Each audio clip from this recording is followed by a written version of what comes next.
A sonda Mariner realiza 3 voos de aproximação. Eis aqui os resultados. Mercúrio se assemelha a um campo de batalha. Calcinado pela proximidade do Sol, ele nos oferece uma paisagem desértica, pontilhada de crateras e rachaduras. Eis uma imagem de Calores, nome dado ao local onde um extraordinário impacto formou uma cratera com mais de 1.300 quilômetros de diâmetro. O agressor foi o que os cientistas chamam de um planetesimal, um enorme bloco de matéria primitiva.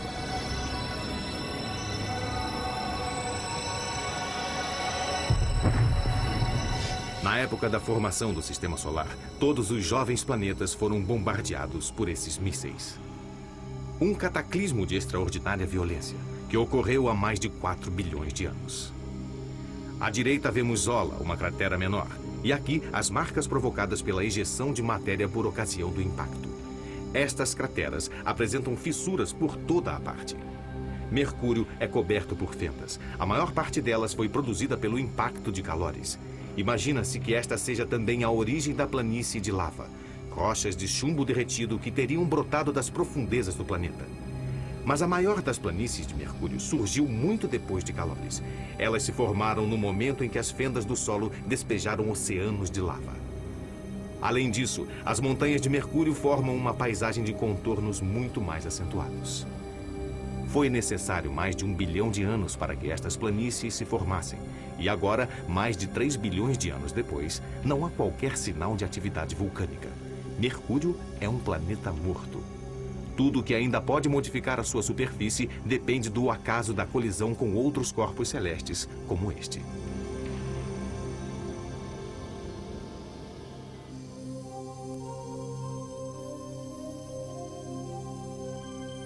A seta nos mostra que Mercúrio gira muito lentamente em torno do seu próprio eixo.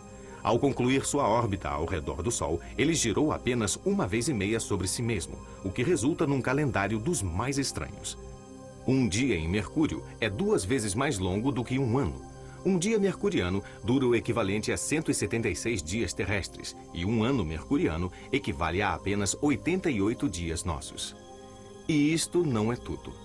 Se uma pessoa pudesse ficar na superfície de Mercúrio, veria o Sol diminuir de tamanho.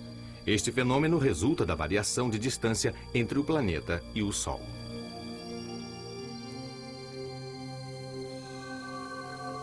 Como o planeta descreve uma órbita elíptica, o Sol aparece maior quando Mercúrio se aproxima dele. De longe, o Sol é 2 vezes menor. O que parece ainda mais estranho: cada vez que passa por perto do Sol, Mercúrio se acelera, para depois voltar a diminuir de velocidade. Tudo isto faz com que, em Mercúrio, o Sol nasça 2 vezes por dia.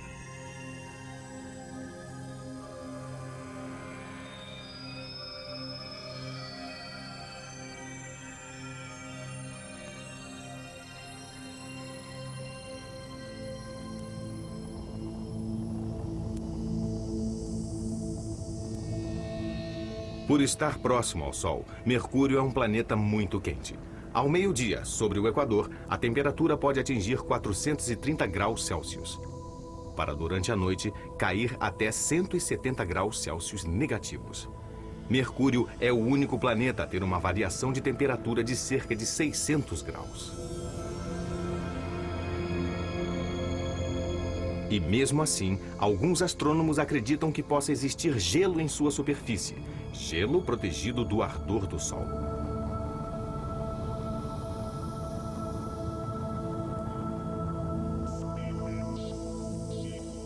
Os potentes radiotelescópios que operam nos Estados Unidos e em Porto Rico detectaram grandes placas de gelo nas regiões polares de Mercúrio. Se realmente houver gelo, ele pode ter sido depositado ali por cometas e preservado do calor dos raios do Sol dentro da penumbra das crateras.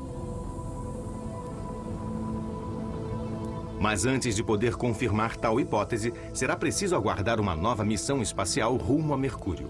É impossível examinar a superfície do planeta com nossos instrumentos ópticos, por maiores que sejam. O planeta fica próximo demais do Sol. E ninguém pode se arriscar a danificar o telescópio espacial Hubble.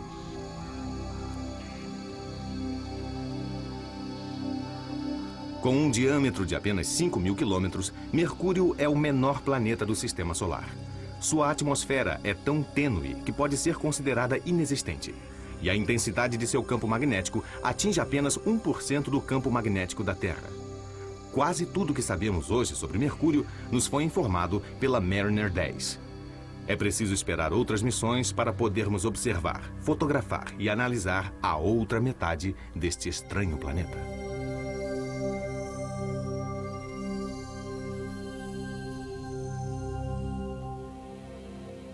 Vênus.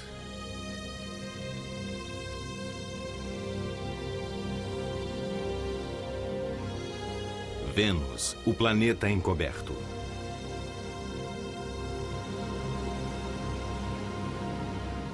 Vênus, envolto em névoa, no interior de sua sufocante atmosfera composta por dióxido de carbono.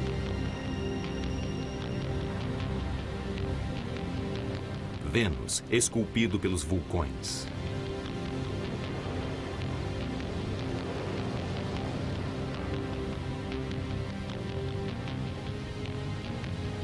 Vênus, onde tanto de noite quanto de dia faz sempre uma temperatura de 480 graus Celsius, já que o Sol jamais penetra em seu interior.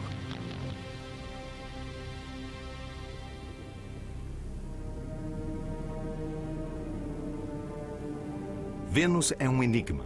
Ele gira em torno de si próprio em 243 dias, ao passo que as nuvens que o recobrem fazem o mesmo giro em apenas 4 dias.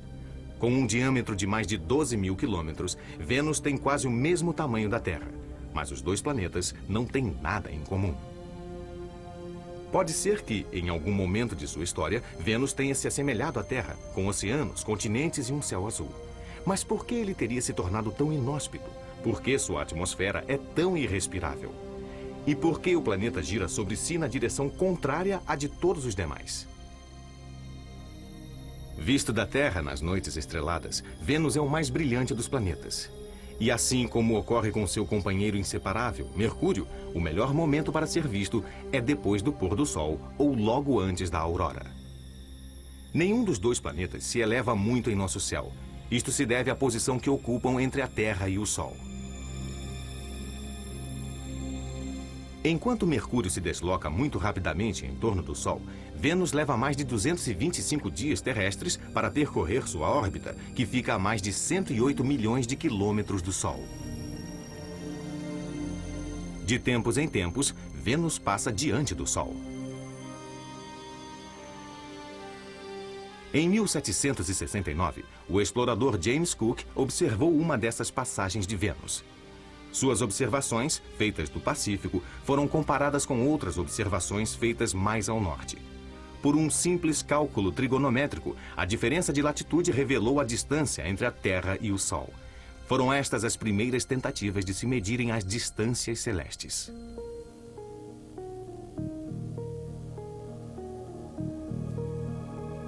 Graças aos radares, a superfície de Vênus se revela aos nossos olhos. Estamos no começo dos anos 60 e sinais de radar são enviados através das nuvens venusianas. Os astrônomos obtêm assim as primeiras imagens da superfície de Vênus e descobrem, graças a elas, um estranho fenômeno. O planeta tem uma rotação ao contrário. 1966. A União Soviética lança as missões Venera e sondas humanas penetram pela primeira vez os céus de Vênus. Elas detectam uma atmosfera 90 vezes mais densa que a da Terra. Muitas sondas foram perdidas ali. Mesmo assim, um dos aparelhos conseguiu registrar estas imagens. Placas de lava cobertas de rachaduras, reforçando a hipótese de um planeta intensamente vulcânico. As imagens de Venera foram transmitidas para a Terra antes que os aparelhos fossem completamente pulverizados. Aqui, nem mesmo as máquinas escapam da destruição. Se um homem conseguisse descer na superfície de Vênus, ele seria imediatamente esmagado. Mas não é este o único perigo. As nuvens que constituem a camada superior da atmosfera são compostas de ácido sulfúrico. Na tela deste radar, podem-se ver as zonas de aterrissagem das sondas Venera. Elas nos mostram um planeta feito de planícies e de alguns platôs elevados. Na Terra, por exemplo, essas plataformas constituem os nossos 7 continentes, ao passo que em Vênus há apenas 2. 1990, o lançamento da sonda norte-americana Magalhães. A Magalhães atualizou as imagens das sondas Venera, substituindo-as por verdadeiros filmes. Assim, podemos